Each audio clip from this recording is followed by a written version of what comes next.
നമസ്കാരം.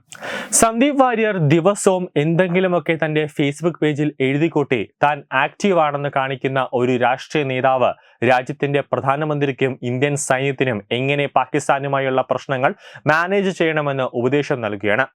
ആദ്യം ആ പോസ്റ്റ് ഒന്ന് നോക്കാം. ഉറി സർജിക്കൽ സ്ട്രൈക്കും ബാലാക്കോട്ട് എയർ സ്ട്രൈക്കുമൊന്നും പാകിസ്ഥാന്റെ അഹങ്കാരത്തിന് കുറവ് വരുത്തിയിട്ടില്ലാത്ത സ്ഥിതിക്ക് കുറച്ചുകൂടി ശക്തമായ വ്യാപകമായ തിരിച്ചടി തന്നെ ആവശ്യമുണ്ട്. ഇത് വാർ മോങ്കറിംഗ് ഒന്നുമല്ല. എന്നാൽ രാജ്യത്തിന്റെ അഭിമാനം സംരക്ഷിക്കേണ്ടതുണ്ട്. ജീവത്യാഗം ചെയ്ത ഇന്ത്യൻ പൗരന്മാരുടെ ചോരയ്ക്ക് പകരം ചോദിക്കേണ്ടതുമുണ്ട്. അതിനൊറ്റക്കെട്ടായി നിലനിൽക്കേണ്ടതുമുണ്ട്. 1971 അമേരിക്കയുടെ 7ാം കപ്പൽ പട വന്നിട്ടും പോടാ പുല്ല് എന്ന് പറഞ്ഞ ഒരു പ്രധാനമന്ത്രി ഇന്ത്യക്കുണ്ടായിരുന്നു. അന്നും ചൈന ഒളിഞ്ഞും തെളിഞ്ഞും പാകിസ്ഥാനൊപ്പമായിരുന്നു. 140 കോടി ജനങ്ങളുടെ മാർക്കറ്റാണ് ഇന്ത്യ എന്ന ബോധം ചൈനയ്ക്ക് വേണം. ഇന്ത്യൻ സമുദ്ര അതിർത്തിയിലൂടെ കടന്നു പോകാൻ കഴിയാത്ത സാഹചര്യം ചൈനീസ് കപ്പലുകൾക്ക് തീർക്കാൻ ഇന്ത്യൻ നാവികസേനയ്ക്ക് സാധിക്കും. ചൈനയും മറ്റു രാജ്യങ്ങളുമായുള്ള തർക്കങ്ങളിൽ സമാന നിലപാട് ഇന്ത്യക്കും സ്വീകരിക്കാം. ചൈനയും തുർക്കിയും എന്ത് നിലപാട് സ്വീകരിച്ചാലും ആത്യന്തികമായി സ്വന്തം പൗരന്മാരുടെ ചോരയ്ക്ക് പകരം ചോദിക്കുക എന്നത് നമ്മുടെ ഉത്തരവാദിത്തമാണ്. അതിൽ നിന്നും ഒരു തരിമ്പ് പോലും നമ്മൾ പിന്മാറില്ല. അങ്ങനെ പിന്മാറരുത്.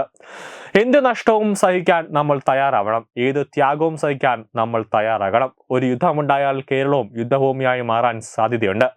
നമുക്കും ബങ്കറുകൾ വേണം.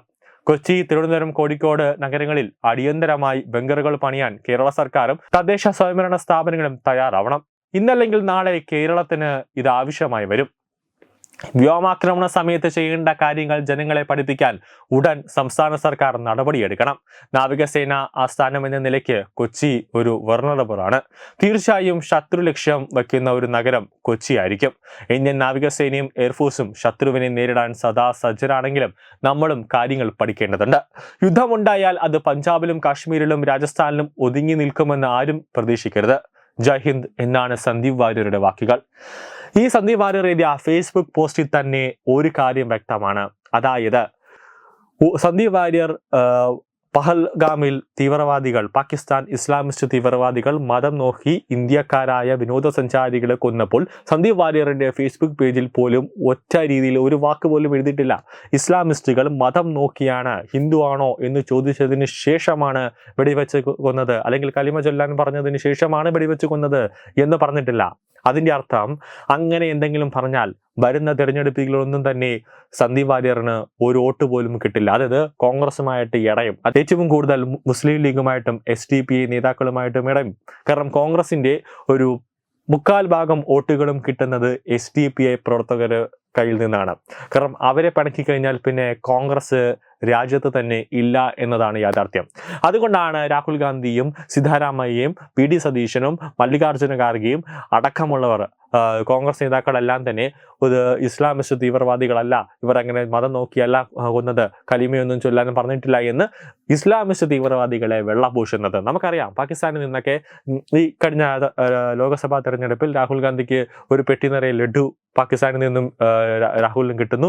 പിന്നെ ആശംസ അറിയിച്ചുകൊണ്ട് പാകിസ്ഥാനിലെ മന്ത്രി തന്നെ ട്വീറ്റ് ചെയ്യുന്നു. നടക്കം രാഹുൽ ഗാന്ധിക്കൊക്കെ കിട്ടിയതാണ്. അപ്പോൾ തന്നെ കോൺഗ്രസും പാകിസ്ഥാനും തമ്മിലുള്ള ബന്ധം എന്താണ് എന്ന് നമുക്ക് വ്യക്തമായി അതിൽ നിന്ന് തന്നെ ഒരു തെളിവാണ്. അപ്പോൾ ഇതുപോലെ സന്ദീപ് വാര്യർ പറയുന്നത് എന്താണ്? ഇന്ത്യയും പാകിസ്ഥാനും തമ്മിൽ ഒരു യുദ്ധമുണ്ടായാൽ കേരളത്തിലും ഒരു കലാപം ഉണ്ടാവും. അതായത് ഹിന്ദു മുസൽമാനും തമ്മിലുള്ള ഒരു കലാപം. അതാണ് സന്ദീപ് വാര്യർ ആഗ്രഹിക്കുന്നത്. പക്ഷെ അത് നടക്കത്തില്ല. പിന്നെ സന്ദീപ് വാര്യർ തിരുവനന്തപുരത്ത് മാത്രമല്ല കൊച്ചിയിലും ഉൾപ്പെടെ ഇന്ത്യൻ കര, നാവിക, വ്യോമ എല്ലാം തന്നെ റെഡിയാണ്. നാളെ തിരുവനന്തപുരത്ത് പോലും പ്രധാനമന്ത്രി വരുന്നുണ്ട്. അതോടൊപ്പം തന്നെ കംപ്ലീറ്റ് ഏരിയയും കടലായിരുന്നാലും വ്യോമ മേഖലയായിരുന്നാലും നാവികസേനയുടെയും എയർഫോഴ്സിന്റെയും നിരീക്ഷണത്തിലാണ്. നമ്മുടെ ഇവിടെ തന്നെ തിരുവനന്തപുരത്ത് തന്നെ എയർഫോഴ്സിന്റെ ക്യാമ്പുണ്ട്. കൊച്ചിയിലും നേവിയുടെ ഷിപ്പ്യാർഡ് ഉണ്ട്, എയർഫോഴ്സിന്റെ ക്യാമ്പുണ്ട്. ഇതൊന്നും അറിയാതെയാണോ സന്ദീപ് വാര്യർ നിങ്ങൾ കോൺഗ്രസിലേക്ക് കയറിയത്? അത് കോൺഗ്രസിന് പിന്നെ പറഞ്ഞിട്ട് കാര്യമില്ല. റോഡിൽ കൂടെ പോകുന്ന ഏത് വേസ്റ്റും കോൺഗ്രസിലേക്ക് വന്ന് കയറും. ഈ ചവറ് ബക്കറ്റാണ് കോൺഗ്രസ് എന്ന് പണ്ട് ജനങ്ങളും ഈ സോഷ്യൽ മീഡിയയൊക്കെ പറഞ്ഞു നടക്കുന്ന ഒരു കാലഘട്ടമുണ്ട്. ഒരു കാര്യം പറയാൻ ആഗ്രഹിക്കുകയാണ്. കാരണം കലിമ ചൊല്ലാൻ പറഞ്ഞ തുണി പൊക്കി നോക്കി ഹിന്ദുക്കളെ കൊല ചെയ്ത ഇസ്ലാമിക തീവ്രവാദികളെ പറ്റി 2 വാക്ക് എഴുതണം വാര്യർ സാറേ. പറ്റില്ല അല്ലേ? കാരണം അജ്മൽ കസബിന് ബിരിയാണി വെച്ച് വിളമ്പി കൊടുക്കാനും അതോടൊപ്പം തന്നെ സോണിയാഗാന്ധിയുടെ അടുക്കളയിൽ ചെന്നിട്ട് സംസാരിക്കാനും ഒക്കെ നിങ്ങളെപ്പോലുള്ള കോൺഗ്രസ്സുകാരെ കൊണ്ട് പറ്റൂ. കൂടാതെ അജ്മൽ കസബിന് മയ്യത്ത് നമസ്കാരം നടത്തിയ നാടാണ് കേരളം. പാകിസ്ഥാൻ ടെലിവിഷൻ ചർച്ചയിൽ പറയുന്ന ഒരു ഭാഗമുണ്ട്. അത് ഈ അടുത്തിടെ പാകിസ്ഥാനിലെ ഒരു പ്രസിദ്ധമായ ഒരു ടെലിവിഷൻ ചാനൽ, അതിൽ ആങ്കർ ചോദിച്ച ഒരു ചോദ്യമുണ്ട്. അതിൽ അവർ പറയുന്ന ഒരു കാര്യമുണ്ട്, ചില മാപ്രകളും അതോടൊപ്പം തന്നെ കോൺഗ്രസുമാണ് പാകിസ്ഥാനെ സഹായിക്കുന്നത്. അത് അവർക്കൊന്നും തന്നെ നരേന്ദ്രമോദിയൊന്നും വലിയ താല്പര്യമില്ല, ഇന്ത്യയുമായി വലിയ ഒരു താല്പര്യമില്ല. അപ്പോൾ അവർക്ക് ഈ എങ്ങനെയെങ്കിലുമൊക്കെ അധികാരം പിടിച്ചു കിട്ടാൻ വേണ്ടി അവർ ഏത് ദുഷ്ടശക്തികളെയുമായിട്ട് അവർ കൈകൊടുക്കും എന്ന് ആ ആങ്കർ തന്നെയാണ്, തെളിവ് സഹിതം അവർ തന്നെയാണെന്ന് പുറത്തുവിട്ടത്. മോദിയോടാണ് പറയുന്നത് വിടരുത് അവനെ എന്ന്. വാര്യർജിക്ക് ഒരു യുദ്ധമാണ് ഇപ്പോൾ ആവശ്യം. ആ യുദ്ധത്തിൽ നിന്നും ചില ഇരവാദ കണ്ടന്റുകൾ ഉണ്ടാക്കി മുതലെടുക്കണം എന്നൊക്കെയാണ് വാര്യറിന്റെ ആഗ്രഹം. പക്ഷെ എന്ത് ചെയ്യാം, തീരുമാനമെടുക്കേണ്ടത് മോദിയും ടീമുമാണല്ലോ. അവർ യുദ്ധം ചെയ്യുകയോ ചെയ്യാതിരിക്കുകയോ ചെയ്തെന്ന് വരാം. യുദ്ധം ചെയ്തില്ലെങ്കിൽ വാർ മോണറിങ്ങുമായി വന്നേക്കരുത്. ഇനി ഓഫ് ടോപ്പിക്കായി ഒരു കാര്യം പറയാം. 7ാം കപ്പൽ പടയും തള്ളുമൊക്കെ പഴയ കഥയല്ലേ. പഹൽഗാമിനേക്കാൾ വലിയ ആക്രമണമായിരുന്നല്ലോ മുംബൈ ആക്രമണം. 167 പേർ മരിച്ചു, നിരവധി പേർക്ക് പരിക്കേറ്റു, അഭിമാന സ്തംഭങ്ങൾക്ക് തീവച്ചു. അതിന് കോൺഗ്രസ് എന്താണ് ചെയ്തത്? യുദ്ധം ചെയ്തോ? ഇല്ലല്ലോ. അന്ന് മരിച്ച ഇന്ത്യക്കാർക്ക് അഭിമാനമുണ്ടായിരുന്നില്ലേ? പകരം കോൺഗ്രസ് ചെയ്തത് ആ സംഭവത്തിലും കാവ്യ ഭീകരത നറേഷൻ ഉണ്ടാക്കാൻ ശ്രമിക്കുകയായിരുന്നു. അതുകൊണ്ട് ഇന്നത്തെ ഭരണാധികാരികളെ ഉപദേശിക്കാൻ വരാതെ പഴയ കാലത്തെ കോൺഗ്രസ് ഭരണാധികാരികൾക്ക് കുറച്ച് ഉപദേശം കൊടുക്കുക. അതാണ് വാര്യർക്ക് നല്ലത്. BJPയുടെയും രാജ്യത്തിന്റെയും കാര്യം അവർ നോക്കിക്കോളും. അല്ലാതെ മുംബൈ ഭീകരാക്രമണം ഉണ്ടായപ്പോൾ നേരെ മൻമോഹൻ സിംഗ് സോണിയാഗാന്ധിയെ വിളിച്ചിട്ട് എന്ത് ചെയ്യണം എന്ന് ചോദിക്കുന്നത് ആ ചോദ്യമല്ല ഇവിടെ നരേന്ദ്രമോദിയും അമിത്ഷായും രാജ്നാഥ് സിംഗും ഒക്കെ ചെയ്യുന്നത്. അവർക്കറിയാം ചെയ്യാനായിട്ട് എങ്ങനെ ചെയ്യണമെന്നൊക്കെ. ന്യൂസ് ഡെസ്ക് തത്വമൈ ന്യൂസ്.